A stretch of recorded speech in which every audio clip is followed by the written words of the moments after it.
राधा श्री कृष्ण के प्रेम को जीवात्मा और परमात्मा का मिलन कहा जाता है। कहा जाता है कि श्री कृष्ण को केवल दो ही चीजें सबसे ज्यादा प्रिय थी। ये दोनों चीजें भी आपस में एक दूसरे से गहराई से जुड़ी हुई थी।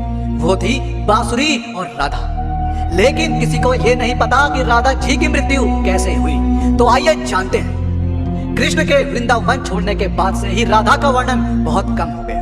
राधा और कृष्ण जब आखिरी बार मिले थे तो राधा ने कृष्ण से कहा था कि भले ही वो उनसे दूर जा रहे हैं, लेकिन मन से कृष्ण हमेशा उनके साथ ही रहेंगे। इसके बाद कृष्ण मथुरा गए और कंस और बाकी राक्षसों को मारने का अपना काम पूरा किया। इसके बाद प्रजा की रक्षा के लिए श्री कृष्ण द्वारका चले गए और द्वारकाधीश के नाम से लोकप्रिय हुए।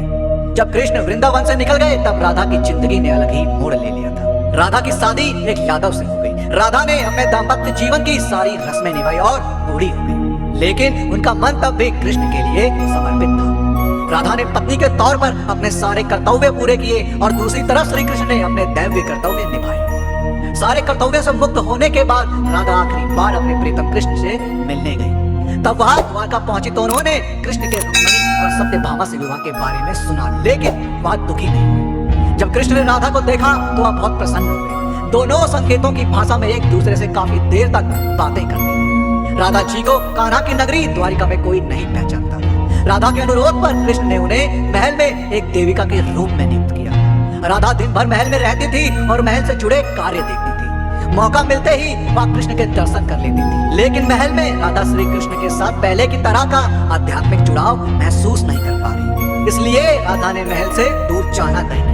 उन्होंने सोचा कि वह दूर जाकर दोबारा श्री कृष्ण के साथ गहरा आत्मीय संबंध स्थापित कर पाएंगे। उन्हें नहीं पता था कि वह कहाँ जा रही है, लेकिन भगवान श्री कृष्ण जानते थे। धीरे धीरे समय बीता और राधा बिल्कुल अकेली और कमजोर हो गई। उस वक्त उन्हें भगवान श्री कृष्ण की आवश्यकता पड़ी। आखिरी समय में भगवान श्री कृष्ण उनके सामने आ गए। कृष्ण ने राधा से कहा कि वह उनसे कुछ मांगे, लेकिन राधा ने मना कर दिया। कृष्ण के दोबारा अनुरोध करने पर राधा ने कहा कि वे आखिरी बार उन्हें बांसुरी बजाते देखना चाहती है। श्री कृष्ण ने बांसुरी ली और बेहद सुरीली धुन में बजाने लगे। श्री कृष्ण ने दिन रात बांसुरी बजाई जब तक राधा आध्यात्मिक रूप से कृष्ण में विलीन नहीं हो गई। बांसुरी की धुन सुनते सुनते राधा ने अपने शरीर का त्याग कर दिया।